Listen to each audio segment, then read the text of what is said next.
Hello, and welcome to another one of our WNED Classical Interviews. I'm Marty Wimmer, program host on WNED Classical, and today I have the opportunity to chat with Fernanda Lastra. She is Conductor Diversity Fellow at the Buffalo Philharmonic Orchestra. Hello, Fernanda.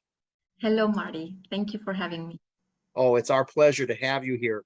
You have an interesting title. It's Conductor Diversity Fellow with the Buffalo Philharmonic. So first of all, tell us what that is.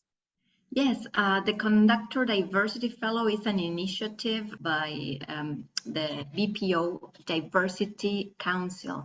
This is an initiative that started in 2016. We have this council formed by then, and last year they launched a program to foster diversity inside the organization. And one of the parts of that program is to create this position, allowing to have a diverse background conductor into the staff and as part of the BPO. Well, that's wonderful. And where are you coming to us from? I am originally from Argentina, and I have been living in the States for 6 years now. I came to study my master's at Penn State and then my DMA, my doctoral degree at the University of Iowa. And now I am coming to Buffalo. So yes, and as part of my duties is an assistant conductor position. So there will be 2 years of mentorship and training at the professional level. And I am assistant conductor, cover conductor. I conduct the family concerts. I conduct the special concerts, such as the Hispanic Heritage Council concert we did 2 months ago. And then I participate in the music education department, since I am conducting all the educational concerts. And I am getting out to the community also as well with different outreach activities. And yes, it's a lot of good experience. So I get to see the artistic portion of the organization, the administration, and the music education. So it sounds like you're going to be very busy for the next 2 years that you're in Buffalo. Being new to Buffalo, what has that experience been like? I've been here a long time. I was new once, but it was a long, long time ago. What is the experience like of being new to the city of Buffalo? Well, I am coming right now from a smaller city. So first, what I have to adjust is traffic. Yeah, but I know that it's not very congested. There are cities with more traffic. But for me, because I am coming from a smaller city, is that. And then waiting for winter. Although I have been in contact with snow the last 6 years, but I have heard many stories about Buffalo and snow. So I am kind of scared, but I think everyone survives, so I will as well. Well, you have a beautiful website, and I've read that they've called you a passionate conductor, particularly about the musicians of your home country of Argentina. Who are some of your favorite composers from Argentina, and will you be able to conduct any of their music during your time with the Buffalo Philharmonic? Yes. Well, it's difficult to pick one because there are many good composers, and I feel close to Astor Piazzolla because he was born in my hometown. So I feel close to him. Also, I love the music of Carlos Guastavino.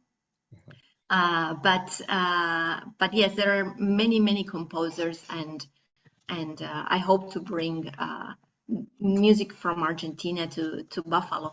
Actually, I conducted during the Hispanic Heritage Concert on September 21st, one piece by an Argentinian composer, Gerardo Gardelin. It's a tango, but it's not an arrangement. It is an original composition. So we performed a tango. So I look forward to perform more Argentinian music in the next 2 years. It's wonderful. I'm going to tell you a little secret. We don't know each other, but when I was young, I really wanted to be a conductor.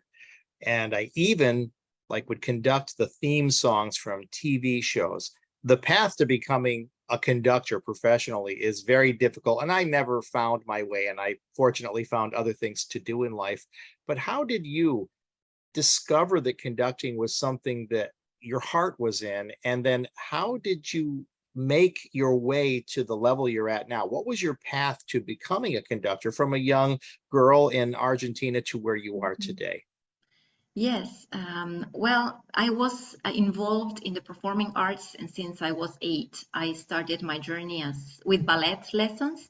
And 1 year later, with 9, at the conservatory, I started studying piano. So always, there was always music at home. I am the only musician in the family, but my parents loved music, and music was always present. And I had also the luck and the blessing to go to a kindergarten where music was very important. So every single thing we learned through songs. You learn the colors, you learn the I don't know, the nouns, you know, the letters, the numbers. Everything was a song.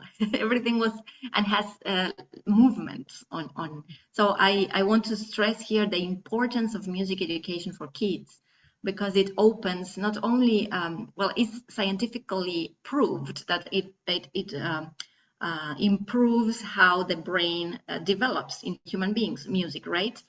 Music is something good for the kids, but also emotionally, the how do you connect with your emotions. So at early age, at the kindergarten, my parents were told that I had some easiness for music. So always music was close to me. I think the moment of break in my career, in my life, was when I was 15. I was singing in a choir, Beethoven's Ninth. It was a 180 members choir, so it was huge. It was a choir that only did masterworks. So for the next 3 years, from 15 to 18, I participated in this choir, singing all music with orchestra and choir, and I fall in love with the orchestra. And I started thinking, oh, why if so I become a conductor, because I can also link all my interests, the history of music, the history of art, and also, you know, that every musician has only one line in their stance, and I have the score, I have the complete map, a complete plan of the house, instead of looking one chair or one sofa, right? So it was so interesting for me to see the scores for the first time, and to dream what is to be a conductor. So 3 years later, I was 18. You have to decide bachelor's what to do, and I decided to pursue a bachelor's in orchestra conducting. So I moved to another city. And then the rest is history. I mean, I never stopped learning and trying to advance in my career. I worked over 10 years before coming here for my master's. I worked in El Sistema. This is a youth orchestra program in Argentina. I created my own orchestra, always trying to, my own ensemble, always trying to find ways in which I could grow, as professional, as conductor, and to have the experiences that will lead me to the professional environment in which I am today. So yeah, it was a matter of persistence, resilience, because there were a lot of doubts, of course. There were a lot of moments in which I asked myself what I am doing, and or why it is not happening, why is I am not moving forward, and but yeah, it's going through those moments. Then when I was in touch with the music at the moment of conducting, at the moment of being in a concert hall on the podium, all those doubts disappeared, because I was in communion with my soul, with my essence. So the doubts were more about career-wise, but not about the election. I always was sure that yes, I wanted to be a musician. You know, I notice with everyone I interview and talk to in life who has some degree of success in whatever their field is, music, sports, anything, the two words of persistence and perseverance seem to come up all the time. It's Yeah. not really luck. There might be some luck, but there's a lot of persistence and perseverance that you just have to get through those down, those low times. You know, you were talking about your path and you know, the ups and downs. Who are some of the role models along the way that really helped you as a conductor? And do you have any role models now, people who you still look up to, who are helping you and that you admire? Yes, of course. And I am very lucky because I am working with one. I am working with JoAnn, and I had admired for forever. I think Mhm, JoAnn and Mary, this generation of conductors, women conductors, were breaking the ceiling for us. mhm, I must say that when I was a teenager, it was not common to see a woman conductor on the podium. It was also difficult to get through that environment, the one that we don't have to. We have a different one today, right? mhm, mhm, Different environment, different possibilities. I admire people who are passionate about their duties, not only conductors, but about what they do, right? mhm, So I admire people who are also good communicators on the podium and outside the podium, because as you know, the orchestra is an instrument made up of human beings. So you need to be very efficient and very considered and respectful with people, because we work with people. And also, I admire conductors who are creative on the podium, again, like interpretation wise, and outside the podium, mhm, in how to reach the community, how mhm. to pass what we are doing to the people, because we are doing this also because we want to spread the music, the power of music, and to Mhm. share with people. So Were you a little bit nervous to meet conductor JoAnn Falletta and begin working with her? How did that feel? yeah, well, I came for an audition in November. That was the first time I met her in person. I was nervous back then, of course, but she was so kind we were four candidates, and she was so warm and welcoming and kind with us. And I was nervous anyways, but no, then it was. When I came in September, everything started to flow, and Mhm. now it's wonderful. Yeah, JoAnn does a little segment on our radio station every weekday morning at 8:30 called JoAnn's Classical Corner. And she and our morning host, Mark Swartz, just talk for 3 or 4 or 5 minutes about classical music and history and art and food and love and life and anything else you can think of. And then they play some music that's associated with their topic. And it is a very, very popular feature. It's called JoAnn's Classical Corner. And I look forward to it. I tune in whenever I can. You know, you're going to be here for 2 years. And Mhm. then, of course, your life will move on and your career will probably take you elsewhere. What would you hope that the people of Buffalo, of Western New York, will remember about Fernanda Lastra when she's moved on to her next adventure? Yes, well, this is a difficult question, but I think I believe in music. I believe in music as in the power of music, of healing, of uniting people, of transforming. So I have that commitment to carry to everyone with who I am working, Mhm, or to every concert I conduct. So I hope people can see my passion and my willingness to share this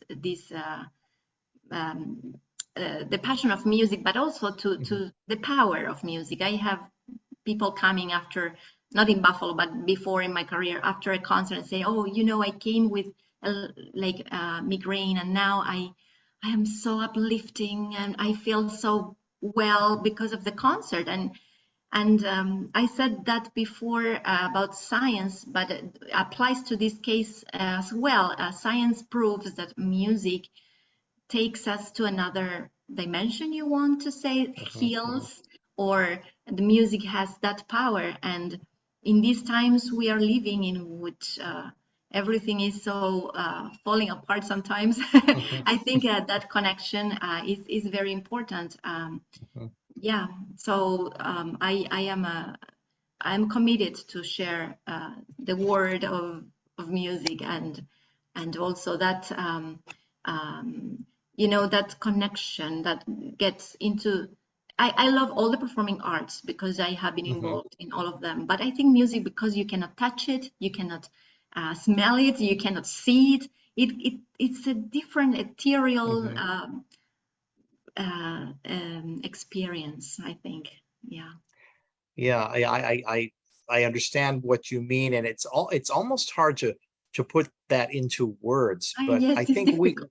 we all know that we experience music, and it can uplift us, it can relax us, it can serve so many purposes in our lives spiritually, and so that will be a really nice thing if people can remember that Fernanda Lastra was able to bring this music to life in our lives here in Western New York for the short time that she was here with us. It's really nice. What are your upcoming projects with the BPO? Now, I know you're going to be conducting in the next, few weeks, few months. What's going to be happening, and what are you going to be conducting? Yes. So the next one we have November 16. The public school kids will come to Kleinhans for an educational concert. But the next date, which I invite all the families, is December 11th. This is our holiday concert called Jingle Bell Jam, and it's a very fun one, and I am very much looking forward to work on the repertoire and Mhm. with the BPO. I think I hope kids will love it. Before we leave, is there anything else that you would want our viewers to know, our BPO audience, our WNED classical audience, anything that I missed or I just didn't ask you, anything that you want us to know about you, the person, beyond your profession as a conductor? Oh, about myself, I yes, I will come back to that. But first, I would love to say something about live music. That now that we Mhm, can be again in the concert halls, the power of an experience that is a human experience in this digital world that we are living today. mhm, This experience that engage humans, one human to another human, and it is something that you cannot buy in Amazon, right? Or you cannot buy online. This experience when mhm, someone is playing, giving, an orchestra is playing, or the members of the orchestra, they're giving their souls on that playing, and you can sense it, you can feel it because you are in the hall. So I will say to people, go and come to Kleinhans or to see live music, whatever, chamber music. The experience of the humanity of this experience is something that we are lacking in our daily mhm. lives. Yeah. So I think, and yeah. I've actually read about that recently, that people, especially younger people now, are maybe becoming less interested in things and material objects and stuff, and are really interested in experiencing things, and are even willing to pay for experiences, things they can remember and carry with them for life. And I think that an orchestral experience, a concert, no matter what type of music, an event, a trip, these are things that are priceless. You can't carry them with you anywhere, but that you carry them up here. And I think that that's what an experience at the BPO is often like. I can't carry the most recent concert I heard at the BPO with me, but I remember it and I can talk about it and share it with others. And I'm sure that others will experience that with the concerts that you're going to be conducting. And we're looking forward to that holiday concert. Sounds like it's going to be a really a lot of fun. So I'd ask you now, is there anything about you personally? I'm kind of digging in here a little bit, Yes. Fernanda. Anything you want us to know about you, the person? Just what Yes. makes you tick. Well, I will say also, I don't know, I never gave up. I had the support of people who were believing in me, mostly outside the music field, and